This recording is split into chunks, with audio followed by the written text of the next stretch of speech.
Bonjour à tous. Bonjour à tous. Comme annoncé dans notre précédente vidéo, aujourd'hui, la résilience et comment rebondir après les épreuves. Je m'appelle Vanessa Manero, je suis coach de vie personnelle et professionnelle. J'ai 15 ans d'expérience en accompagnement au service de l'être humain. Je suis mariée, mère de 2 merveilleux enfants et j'aide mes clients à surmonter les obstacles et apporter ces regards positifs de la vie. Bonjour à tous, je suis Patricia Lebouedec, je suis psychologue et coach depuis 16 ans, conférencière. Je suis mariée, je suis mère de 2 adolescents et j'ai 3 beaux enfants adultes. J'exerce en cabinet ou par visioconférence. J'accompagne des enfants, des adolescents, des adultes à mettre de la qualité dans leur vie en changeant leurs pensées sur eux-mêmes, en améliorant leurs pensées sur eux-mêmes et en éliminant leurs blocages pour avoir une meilleure qualité de vie. Qu'est-ce que c'est pour toi la résilience? La résilience, pour moi, c'est de savoir faire face à l'adversité de manière constructive. C'est de sortir plus forte d'un événement traumatique. Et normalement, tout le monde a la capacité de surmonter un stimulant indésirable. Et le fait de sortir renforcer des situations adverses peut impliquer qu'à l'avenir, face à une situation qui nous réveille les mêmes sentiments de frustration, de tristesse, de colère ou de désespoir, nous puissions réagir différemment en écrivant une histoire avec un autre fin. Oui, tout à fait. Je te rejoins. Pour moi, la résilience, c'est effectivement cette capacité à s'adapter après un traumatisme.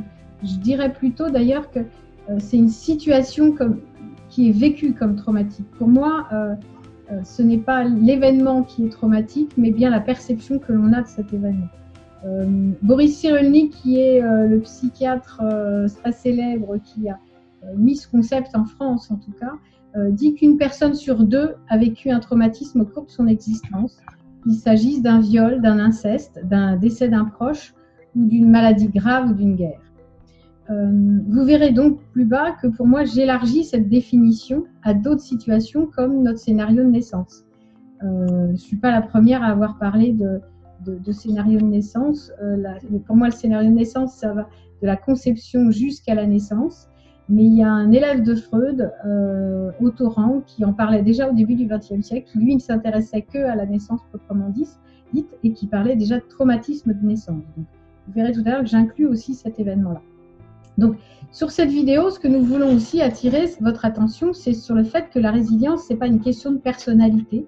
Vanessa et moi, comme la plupart des gens, comme beaucoup de gens, ont vécu des événements difficiles, des événements dits traumatiques, que nous les avons surmontés et nous avons découvert, à la fois avec notre métier et à la fois justement par ces expériences de résilience, que c'est un processus dynamique, que ça respecte certaines étapes et c'est ce que nous avons envie de vous proposer aujourd'hui, de découvrir ces étapes et nos outils à nous que nous proposons d'accélération pour que des situations inconfortables deviennent des... Oui, Patricia, si je dois évoquer ma propre situation, j'ai réussi à rebondir. Parfois, pour me protéger au regard des autres, par peur, mais surtout par une volonté de continuer à me battre à chaque jour devant certaines situations de la vie. Et si bien mon enfance a été difficile, et ce qui a fondé plutôt les bases pour commencer à construire ma propre résilience, la situation que j'ai vécue la plus forte a été suite à un accident de la vie où j'ai dû faire face à une opération de mes jambes qui m'a paralysée et qui m'a mis en situation de handicap pendant 12 ans.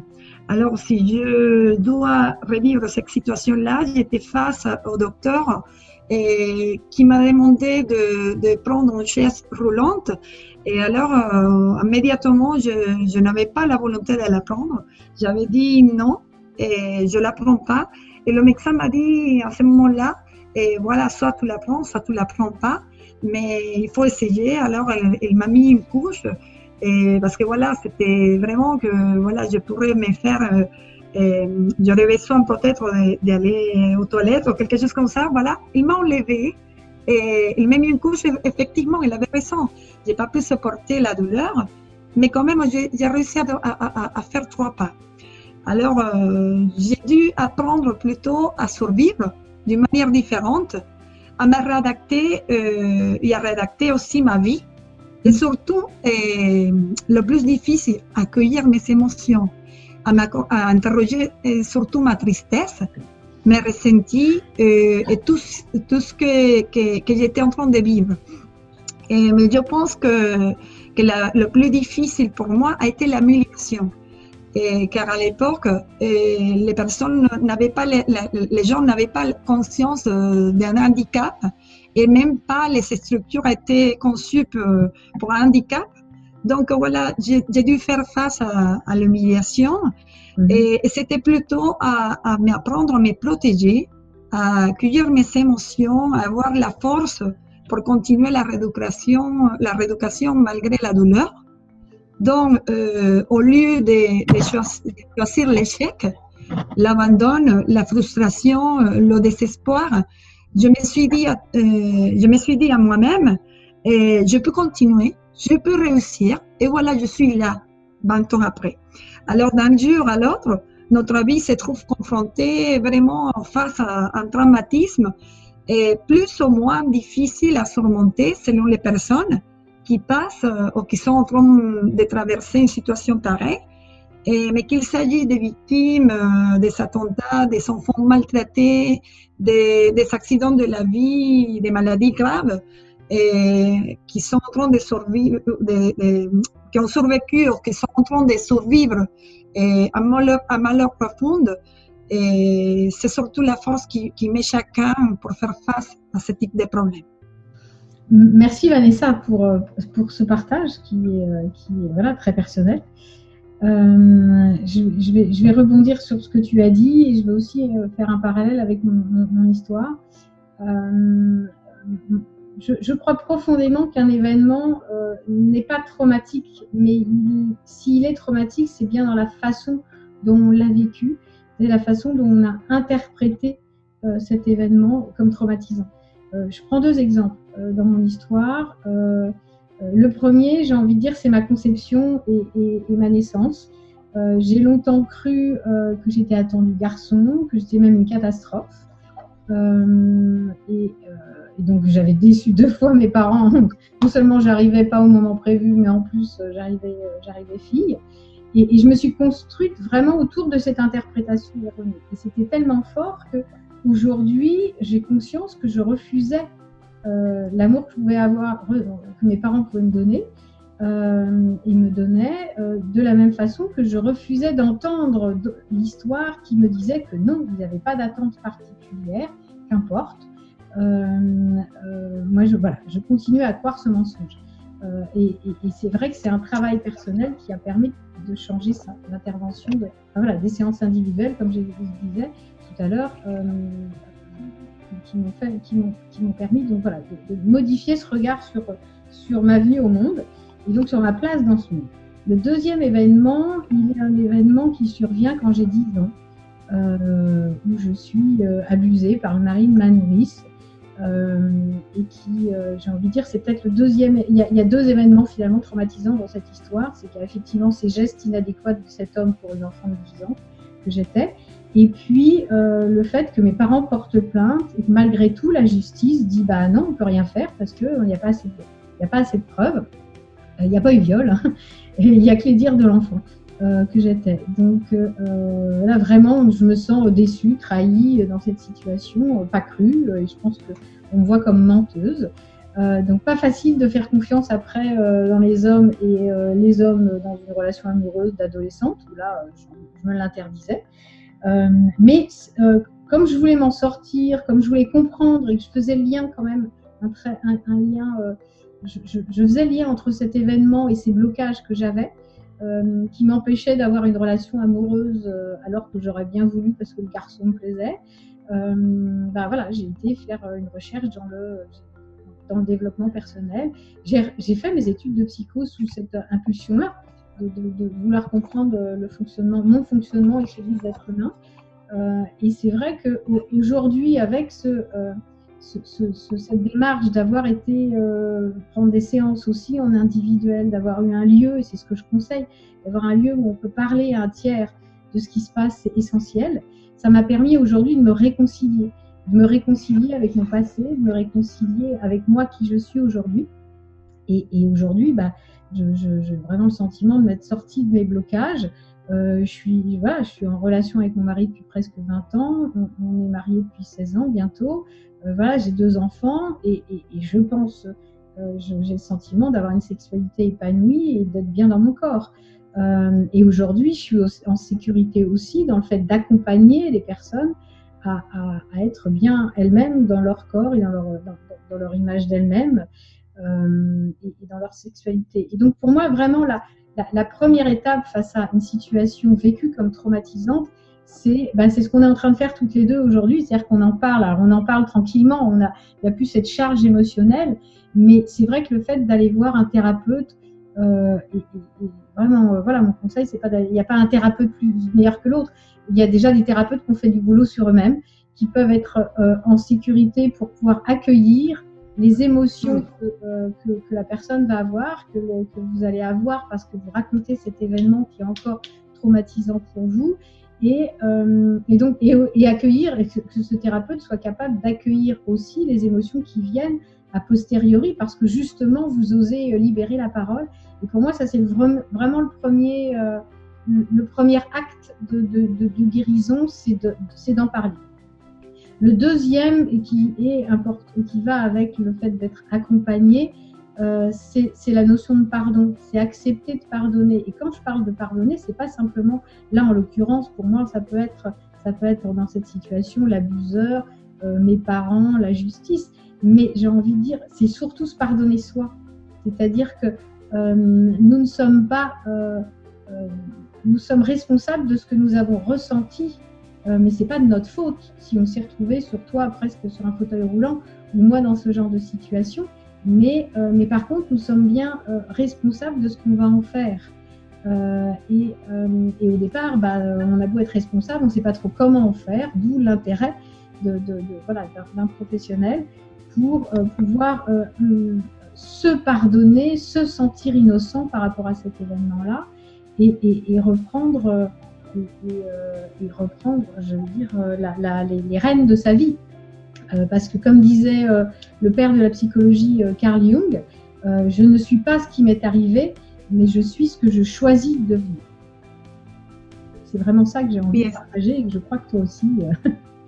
Alors effectivement, Patricia, c'est de prendre conscience de ce que nous sommes en train de vivre. Et pour ma part, j'accompagne mes clients en première partie dans le développement personnel, ce travail de soi, et que c'est toujours nécessaire, et développer aussi leur élan afin de ne plus se laisser fondre par les épreuves de la vie. Et dans mes séances, je mets en pratique des techniques basées sur la confiance en soi.